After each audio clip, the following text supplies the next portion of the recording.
tackle this drill, master this drill. You don't even need to hit balls. You just need to do the moves. 3 golf balls, 3 crisp shots.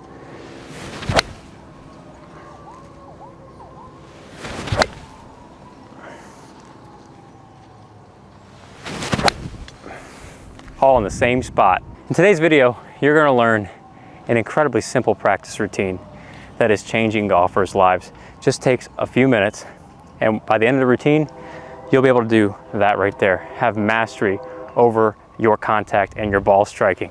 And this little routine will train your body to move the club in a way that doesn't require a whole lot of thinking, and it just starts building all of the habits you need to be a great golfer. So the first thing you need to know about great ball striking, we're going to do this simple drill right here. Whenever you get set, make sure your weight's more forward. Then take your hands and push them a little bit more forward and get your elbows close together. Once you've done that, you are setting up a machine for good contact. From here, if I was to just swing my shoulders, I would strike the ground and hit a divot after it. That's ball turf all day long.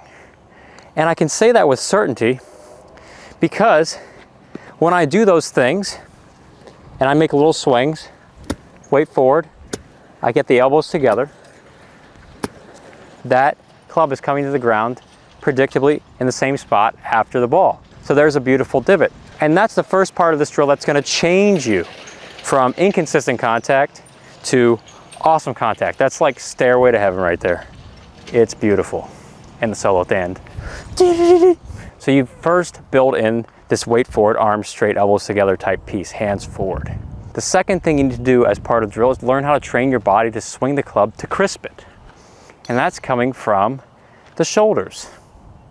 And if we use the shoulders correctly throughout the whole swing, we are going to find the ground after the ball. So what you need to do is, this one's kind of easy, think about, if you are set up with your spine tilted towards the ground, when you swing back, you should keep your shoulders turning around the spine tilted to the ground. So it's like my shoulders are turning around a fixed hub. The spine just stays tilted and my shoulders move on a tilted angle. When I do that with the club, you see the club finds the ground.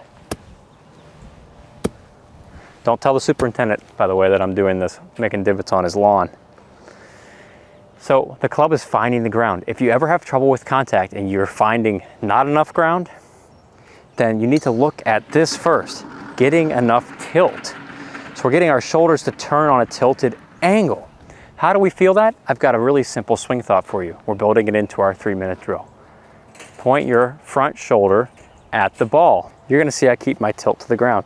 So this shoulder at the ball. Boom. I'm keeping my tilt. Arnold Palmer loved this one, by the way, because it was so simple. He used to think, front shoulder at the ball. He played some pretty good golf. And if you watch any golfer on TV, you're gonna see tilt. Front shoulder at the ball. And when you look from the front, you're gonna see the front shoulder under the chin, down. This creates quite a chain reaction in your swing, where your body starts working as if everything's connected to this front shoulder. And that's why I love it so much, because the second I start moving this shoulder down, my whole body just moves. Watch. Shoulder going down, hips start turning. My shoulders have turned more. And then on the downswing, I could think of it opposite, try and get the right shoulder under my chin. Boom, hips start turning. Shoulders are turning, ripping through the ball, and the hips are just unloading. Amazing amount of speed through impact. But I'm keeping that tilt. You know, backswing, I got the tilt, and downswing, I'm keeping that relationship throughout the entire swing. That's key for good contact. I can't talk about that piece enough, because keeping your relationship, it's like in life, a good relationship, it's harmonious. A bad relationship, you end up on Dr. Phil somewhere. Yeah.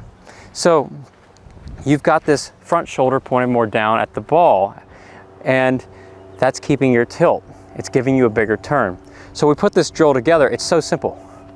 Front shoulder at the ball with a good setup.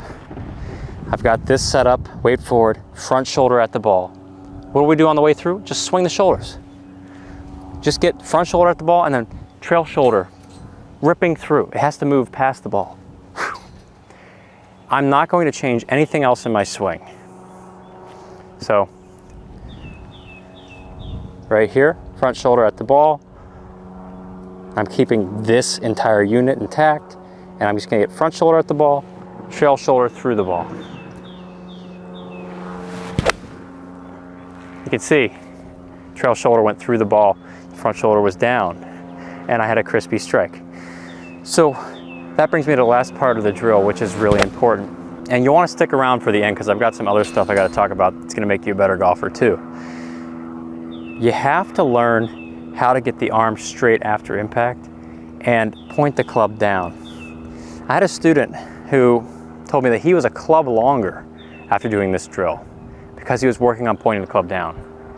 And it transformed his ball striking forever. He actually didn't hit any balls for 3 months. Winter break. And he comes out and he plays a round of golf. And after playing this round of golf, he said he had to recalibrate all his yardages. He actually thought his Arcos was wrong. It was pretty cool to see that he's like, yeah, I just worked on that in my office in the winter. And then he started ripping the ball when he got out. So the same thing can happen for you too, because these things are what you need to strike the ball solid. They're not just like ifs or buts or maybe you should do it. Now, do these things. They're concrete things. There's no guessing here. The setup is designed, one, for a good contact point, so why would we change that? And the way we keep it all together is we turn that front shoulder down, and I rip the right shoulder through. Now when I finish, you might notice both arms are straight. Whenever you're hitting something with any force and you want to give it all you got, the action of hitting can be likened to a throw in golf. If I got a basketball and I'm swinging this basketball back, and then when I hit, this is extremely powerful. I feel wind, and I feel there is a lot of force in that move. You can actually see like, whew, I can't even see my hands, they're moving so fast. It's like a blur. Whew. And when I combine that with my shoulders, shoulder down, and then right shoulder through, whew, I've got a whole bunch of speed on the front end. And you want to try and create as much speed as you can right here, not necessarily back here, but if you can create tons of speed out front, you're gonna hit the ball a lot farther here. What happens after the ball matters. So when I try and get faster to here, you're going to automatically get faster to the ball. And that comes through this hitting action. And what we do is we get both arms firing to straight. Not early, not both arms straight back here, but both arms straight up here. That's like 100 yards right there at least.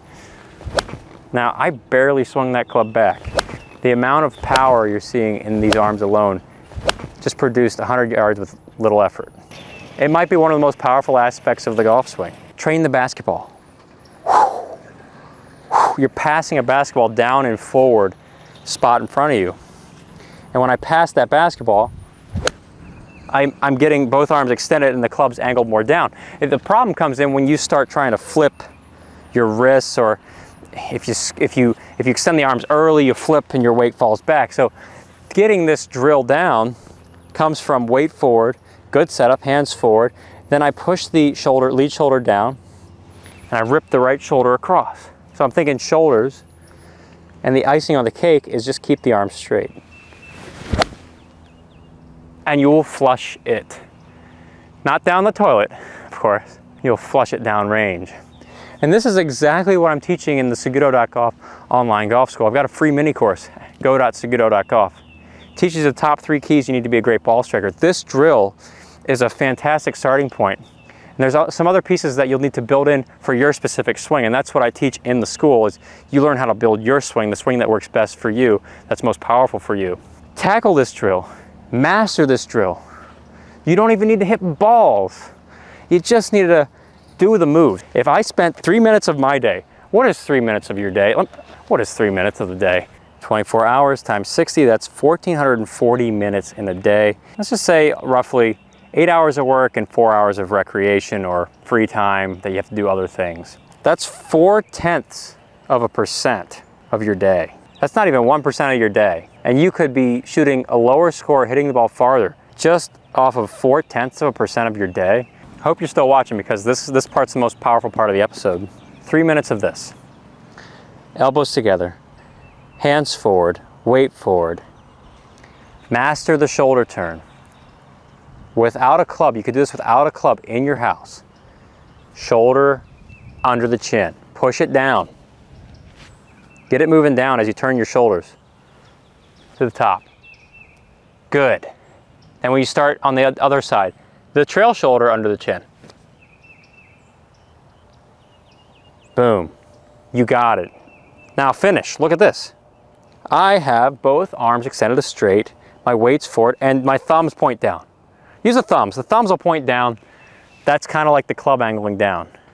No club, just doing this for 3 minutes. What is that, 10 swings? Maybe 10 swings like this, nice and slow. Just 10.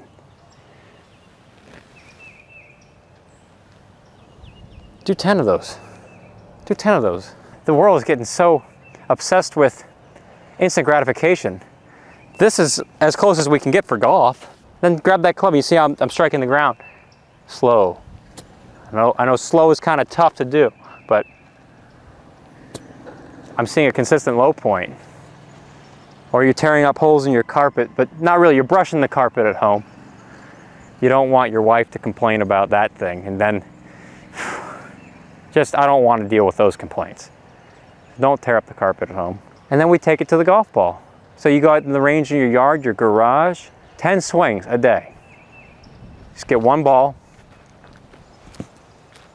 Even if you had 9 swings inside and then there was that rainy day and you had one ball outside that you made your dog go fetch, and you brought it back to you and you said, oh, good boy, I've got only one shot. This is it. Like Eminem's song. If you had only one shot, dun, dun, dun, dun, would you take it? I don't listen to Eminem, by the way. It's a good example of a reference. So, if you only had one shot and you had this drill, would you pull it off? I think so. Shoulder down. And you put the pressure on and you say, yeah, I dig it. This drill is the future of great golf for your life.